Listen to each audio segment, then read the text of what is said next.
नमस्कार दोस्तों, आपका हमारे YouTube चैनल कैरियर कोच पे स्वागत है। दोस्तों, इस सेशन में हम लोग आधुनिक भारत के इतिहास के सीरीज के तहत अगले 20 महत्वपूर्ण सवालों को हल करेंगे। मैं उम्मीद करता हूं कि इसके पहले जो भी महत्वपूर्ण सवाल हम लोगों ने हल किया था वो सभी आपने कर लिया है।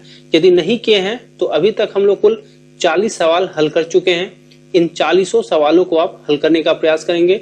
दोस्तों, यह 40 सवाल जो हैं वह किसी न किसी प्रतियोगी परीक्षाओं में पूछे गए हैं। दोस्तों, यदि आप यह 40 सवाल हल कर लेंगे तो इनसे संबंधित यदि कोई भी सवाल आपके आगामी प्रतियोगी परीक्षाओं में पूछे जाएंगे तो आप आसानी से उसे हल कर सकते हैं। दोस्तों आज का जो सेशन होगा उसमें हम लोग ईस्ट इंडिया कंपनी और बंगाल के नवाब से संबंधित जो भी प्रश्न पूछे गए हैं अभी तक, उन सभी प्रश्नों को यहाँ हम लोग हल करने का प्रयास करेंगे। दोस्तों, तो चलिए हम लोग शुरू करते हैं।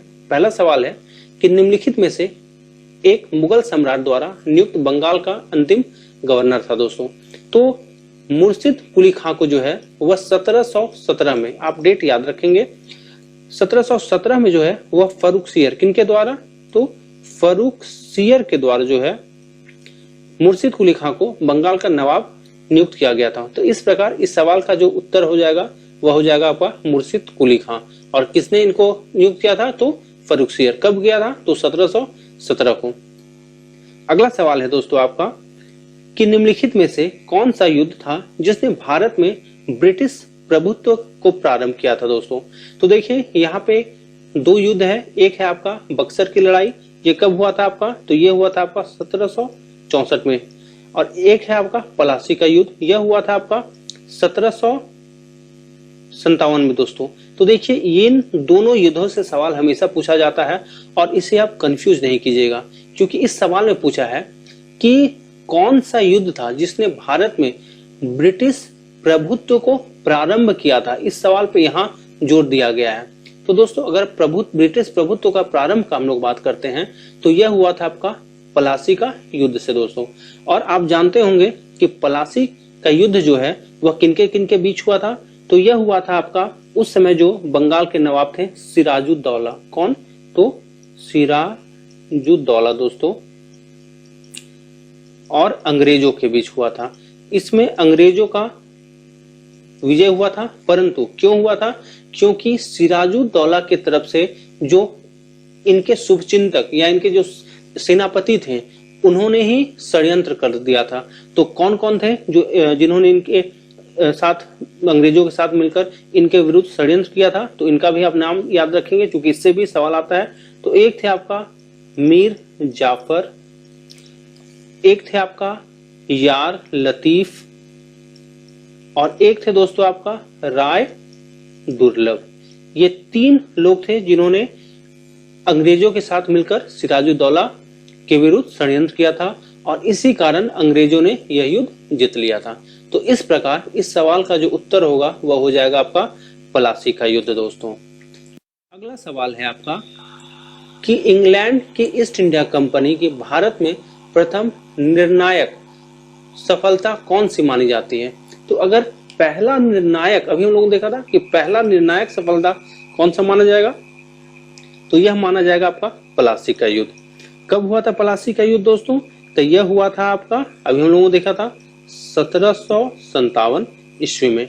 किनके किनके बीच, अंग्रेज और बंगाल के उस समय के नवाब कौन थे, तो सिराजुद्दौला, और उनके तरफ से जो तीन उनके शुभचिंतक थे उन्होंने ही षड्यंत्र कर दिया था। दोस्तों, अगला सवाल है आपका कि भारत में ब्रिटिश साम्राज्य का संस्थापक कौन है।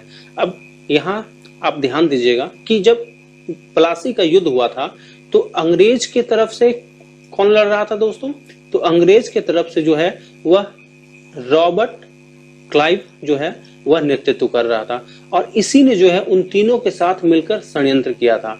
तो इस सवाल का उत्तर क्या हो जाएगा कि ब्रिटिश साम्राज्य के भारत में संस्थापक कौन होगा दोस्तों, तो इसका हो जाएगा आपका रॉबर्ट क्लाइव। ये काफी इंपॉर्टेंट क्वेश्चन है दोस्तों। अगला सवाल है आपका कि निम्नलिखित में से किसे स्वर्ग से उत्पन्न सेनानायक कहा जाता है। तो अभी हम लोगों ने देखा कि भारत में अगर ब्रिटिश प्रभुत्व को कोई स्थापित किया था तो वह किसने किया था, तो यह किया था आपका रॉबर्ट क्लाइव को। इसी कारण जो है इसे स्वर्ग से उत्पन्न सेना नायक कहा जाता है। तो इस सवाल का जो उत्तर हो गया वह क्या कौन सा हो गया आपका, तो हो गया आपका रॉबर्ट क्लाइव। अगला सवाल है आपका कि निम्नलिखित में से किसने राजधानी मुर्शिदाबाद से मुंगेर स्थानांतरित की थी। देखिए यह भी काफी इंपॉर्टेंट सवाल है आपका। तो देखिए इस सवाल का जो उत्तर होगा वह हो जाएगा आपका मीर कासिम। इसी ने जो है अपनी राजधानी मुर्शिदाबाद से कहां स्थानांतरित किया था, तो किया था आपका मुंगेर। क्यों किया था ऐसा, क्योंकि मुर्शिदाबाद जो है वह कलकत्ता से नजदीक था दोस्तों, और यहाँ पे हमेशा अंग्रेज के द्वारा षड्यंत्र किया जाता था। इसी कारण यह जो है आपके मीर कासिम जो वहां के नवाब थे, उन्होंने अपनी राजधानी कहा, तो मुंगेर स्थानांतरित कर लिया था दोस्तों। और यही सब कारण है कि आगे चलकर जो है वह बक्सर का युद्ध हुआ, जिसमें अंग्रेजों के विरुद्ध जो है वह मीर कासिम ने अपना लड़ाई लड़ा था दोस्तों। अगला सवाल है आपका कि सबसे अधिक निर्णायक युद्ध जिसने अंग्रेजों के भारत में प्रभुत्व को स्थापित कर दिया है। तो देखिए यहाँ पे आपका बक्सर का युद्ध भी है और प्लासी का युद्ध भी है। अभी हम लोगों ने देखा था कि सबसे पहले जो है किस युद्ध के तहत अंग्रेजों ने अपना प्रभुत्व स्थापित किया था, तो उसका तो प्लासी था। लेकिन यहाँ आपसे पूछा गया है कि सबसे अधिक निर्णायक, तो अगर बक्सर का युद्ध और प्लासी का युद्ध में पूछा जाए कि सबसे अधिक निर्णायक युद्ध कौन सा था, तो कौन सा युद्ध होगा, यह होगा आपका बक्सर का युद्ध। कारण क्या था इसके पीछे, इसके पीछे कारण यह है दोस्तों कि प्लासी का युद्ध जो है इसमें अंग्रेजों ने षड्यंत्र के तहत यह युद्ध जीता था, परंतु बक्सर का जो युद्ध था दोस्तों इसमें अंग्रेजों ने जो है वह युद्ध लड़कर जीता था। और युद्ध लड़कर किनके विरुद्ध जीता था, तो एक तरफ थे आपके अंग्रेज और एक तरफ था आपका मीर कासिम। उस समय के जो अवध के नवाब थे कौन, तो शुजाउद्दौला। और उस समय के जो दिल्ली में आपके मुगल सम्राट थे कौन थे, तो शाह आलम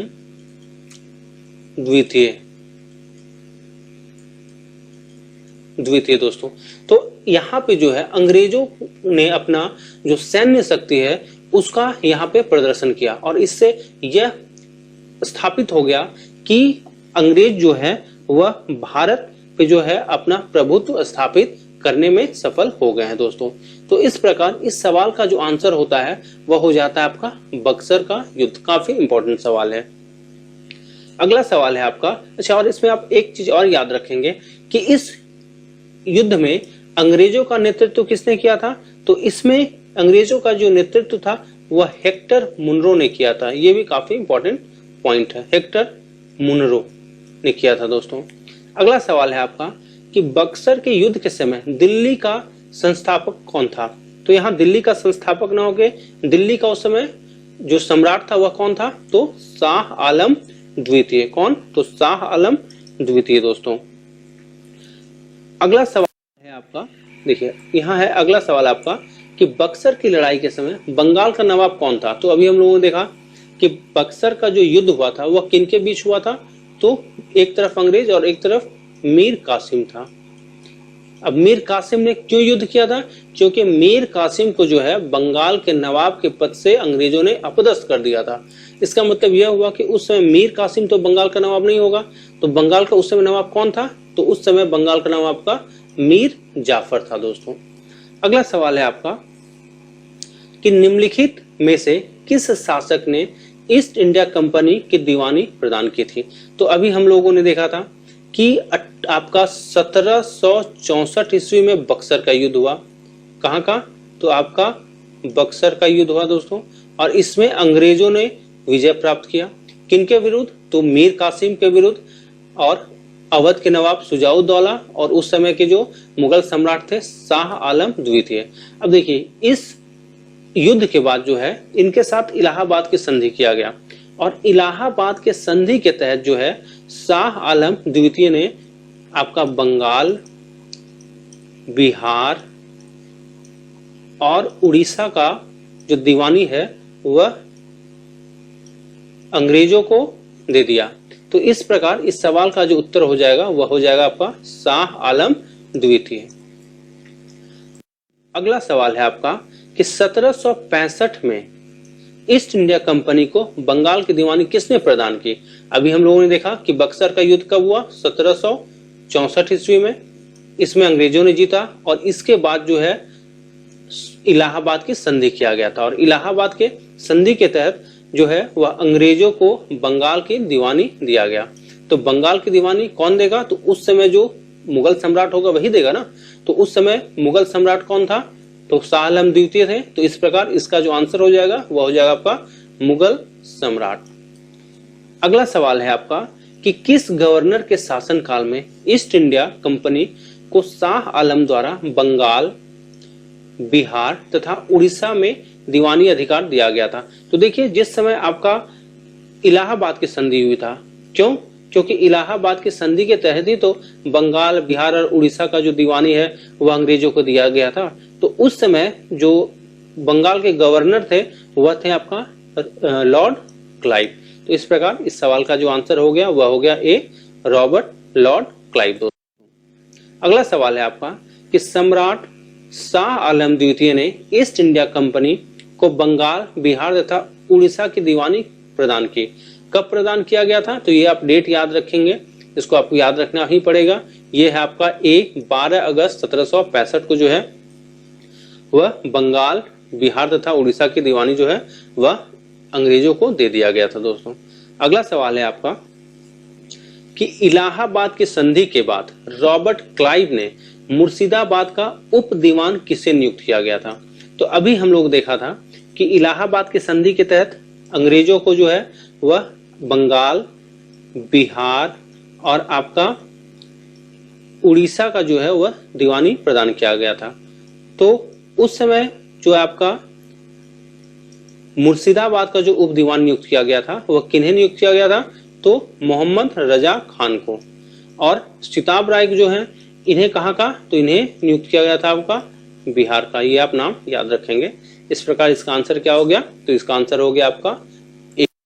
अगला सवाल है आपका कि 1765 ईस्वी में दीवानी प्रदान किए जाने के बाद ब्रिटिश सबसे पहले निम्नलिखित में से किस पर्वतीय जनजाति के संपर्क में आए थे? तो देखिए, जब ब्रिटिश को अंग्रेजों को जब आपका बंगाल की दीवानी प्रदान किया गया था दोस्तों, तो यह सबसे पहले 1765 ईस्वी में जो है वह सिलहट आए थे। कहाँ पे? तो सिलहट आए थे दोस्तों। और यहीं पे जो है खासी जनजाति के लोग जो है वह चावल, नमक और सूखी मछली के बदले रेशम, सूती सामान, लोहा, मोम, मधु एवं सिंह का व्यापार करते थे। तो यहीं पे सबसे पहले अंग्रेजों को जो है वह खासी जनजाति से भेंट हुआ था, यानी इनके संपर्क में आए थे। इस प्रकार इसका आंसर हो जाएगा आपका बी। अगला सवाल है आपका कि 18वें शतक में भारत में लड़े गए युद्ध का निम्नलिखित में से सही काल अनुक्रम कौन सा है? दोस्तों तो देखिए यहाँ कौन कौन सा युद्ध है। तो एक वांडीवास युद्ध है, बक्सर है, अंबर है, पलासी है, फिर है अंबर युद्ध, पलासी का युद्ध है, वांडीवास का युद्ध है, बक्सर का युद्ध है। तो आपको सभी युद्धों का यहाँ डेट याद रखना पड़ेगा, तभी आप इसे बना पाएंगे दोस्तों। तो देखिए, जो अंबर का युद्ध था दोस्तों, यह अंबर का युद्ध कब हुआ था? तो यह हुआ था आपका अगस्त 1749 में दोस्तों। किनके बीच हुआ था? तो यह हुआ था आपका मुजफ्फर जंग, चांद साहब और फ्रांसीसियों की संयुक्त सेना, मतलब तीनों मिलकर जो है वह वेल्लूर के समीप जो है आपका कर्नाटक के नवाब अनवरुद्दीन, किनके? तो अनवरुद्दीन के जो है पराजित किया था दोस्तों। तो इस प्रकार इसका डेट कब है? तो 1749 हो जाएगा। पलासी का युद्ध कब हुआ था दोस्तों? तो पलासी का युद्ध हम लोग जानते हैं कि यह हुआ था आपका जून 1757 में। और यह किनके बीच हुआ था? तो यह आपको पता होगा कि उस समय के जो बंगाल के नवाब थे कौन? तो सिराजुद्दौला और अंग्रेजों के बीच हुआ था। उसके बाद आपका वांडीवास का युद्ध हुआ था। वांडीवास का युद्ध कब हुआ है? तो यह हुआ आपका जनवरी में, जनवरी आपका 1760 में दोस्तों। किनके बीच हुआ था? तो अंग्रेज और फ्रांसीसियों के बीच हुआ था यह युद्ध। उसके बाद हम लोग बक्सर का युद्ध जानते हैं, यह कब हुआ था? तो यह हुआ था अक्टूबर, ध्यान दीजिएगा ये डेट आप याद रखेंगे, काफी इंपॉर्टेंट है ये, 1764 ईस्वी में। तो इस प्रकार अगर इसका क्रम देखा जाए तो बी जो है वह सही आंसर होगा इसका। क्यों? क्योंकि अंबर का युद्ध अगस्त 1749 में हुआ था। किनके बीच? तो फिर से एक बार आप रिपीट कर लेंगे। यह हुआ था मुजफ्फर जंग, चांद साहब और फ्रांसीसियों के संयुक्त सेनाओं ने मिलकर उस समय कर्नाटक के जो नवाब थे अनवरुद्दीन, उनको हरा दिया था। पलासी का युद्ध किनके बीच हुआ था? तो बंगाल के नवाब कौन? तो सिराजुद्दौला और अंग्रेजों के बीच हुआ था। वांडीवास किनका हुआ था? तो वांडीवास अंग्रेज और फ्रांसीसियों के बीच हुआ था। और बक्सर भी जो है वह अंग्रेज और किनके बीच हुआ था? तो मीर कासिम और आपका अवध के नवाब जो सुजाउद्दौला थे और उस समय जो मुगल सम्राट शाह आलम द्वितीय थे, इनके बीच हुआ था। तो ये आप डेट याद रखेंगे, इनके बीच हुआ था वो भी याद रखेंगे, तभी आप इस प्रकार के प्रश्न को हल कर पाएंगे दोस्तों। अगला सवाल है आपका दोस्तों कि उस फ्रांसीसी सेनापति का नाम बताएं जो 1760 के वांडीवास युद्ध में पराजित हुआ था। तो जस्ट इसके पहले वाले सवाल में हम लोगों ने देखा था कि वांडीवास का युद्ध कब हुआ था? तो यह हुआ था आपका 1760। कब? तो जनवरी में। किनके बीच? तो यह हुआ था आपका फ्रांसीसी और ब्रिटिश के बीच दोस्तों। तो ध्यान दीजिएगा, उस समय जो फ्रांसीसी की ओर से जो सेनाओं का नेतृत्व कर रहा था वह कर रहा था आपका काउंट लाली, और अंग्रेजों की ओर से कौन नेतृत्व कर रहा था दोस्तों? तो वह कर रहा था आपका आयर कूट। ये भी नाम आप याद रखेंगे, आयर कूट। इसमें किनका हार होता है? तो इसमें जो है वो फ्रांसीसियों का हार होता है। इस प्रकार इसका आंसर हो जाएगा ए, काउंट लाली। अगला सवाल है आपका कि वांडीवास का युद्ध 1760 में किनके बीच हुआ था और किसने किसको हराया था? तो अभी हम लोग देखा था कि ब्रिटिश ने जो है वह फ्रेंच को हराया था। किसने? तो ब्रिटिश ने फ्रेंच को हराया था। इस प्रकार इसका जो आंसर हो जाएगा आपका हो जाएगा सी। अगला सवाल है आपका निम्नलिखित में से कौन सा युग्म सही सुमेलित है?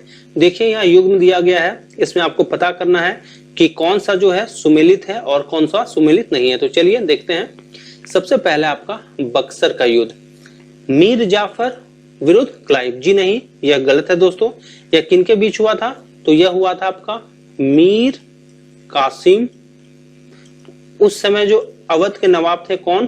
तो सुजाउद्दौला। और उस समय जो मुगल सम्राट थे कौन थे? तो शाह आलम द्वितीय, शाह आलम द्वितीय, और अंग्रेजों के विरुद्ध हुआ था। तो यह आपका ऑप्शन हो गया गलत। वांडीवास का युद्ध किनके बीच हुआ था? तो यह हुआ था फ्रांसीसी और ईस्ट इंडिया कंपनी के विरुद्ध। कब हुआ था दोस्तों? तो यह हुआ था आपका 1760 ईस्वी में। और हम लोग जानते हैं कि इसमें फ्रांसीसियों का जो है वह हार हो गया था। तो यह आपका ऑप्शन सही है दोस्तों। अगला है आपका चिलिया वाला युद्ध, यह किनके बीच हुआ था? तो यह जो हुआ था वह अंग्रेज और सिख के विरुद्ध हुआ था दोस्तों। अंग्रेज और सिख, मराठे नहीं, यहाँ पे सिख हैं। खुर्दा का युद्ध जो था वह निजाम तो इसमें थे, लेकिन निजाम के विरुद्ध कौन थे? तो यहाँ थे आपके मराठे। इस प्रकार इस सवाल का जो उत्तर हो जाएगा वह हो जाएगा आपका बी। अगला सवाल है आपका कि निम्नलिखित में से किसने भारत में अंग्रेजों का सर्वाधिक विरोध किया? तो देखिए, अंग्रेजों का अगर यहाँ सर्वाधिक कोई विरोध किया था तो वह था आपका मराठा। दोस्तों, मराठा को अंग्रेजों ने 3 युद्ध के बाद हराया था दोस्तों। इस कारण इसका आंसर हो जाएगा आपका मराठा। तो मैं उम्मीद करता हूं कि आपने यह 20 महत्वपूर्ण सवालों को हल किया है। यदि कोई सवाल हल नहीं कर पाए हो तो आप उस टॉपिक को जाके एक बार डिटेल्स में पढ़िएगा दोस्तों। उसके बाद फिर से इस सवाल को बनाने का प्रयास कीजिएगा। दोस्तों, यदि आपने यह चैनल सब्सक्राइब नहीं किया है तो कृपया कर लें, क्योंकि इसमें जो भी वीडियो अपलोड किया जाएगा उसका नोटिफिकेशन आप तक पहुंच जाएगा दोस्तों। चलिए मिलते हैं अगले सेशन में, तब तक के लिए धन्यवाद।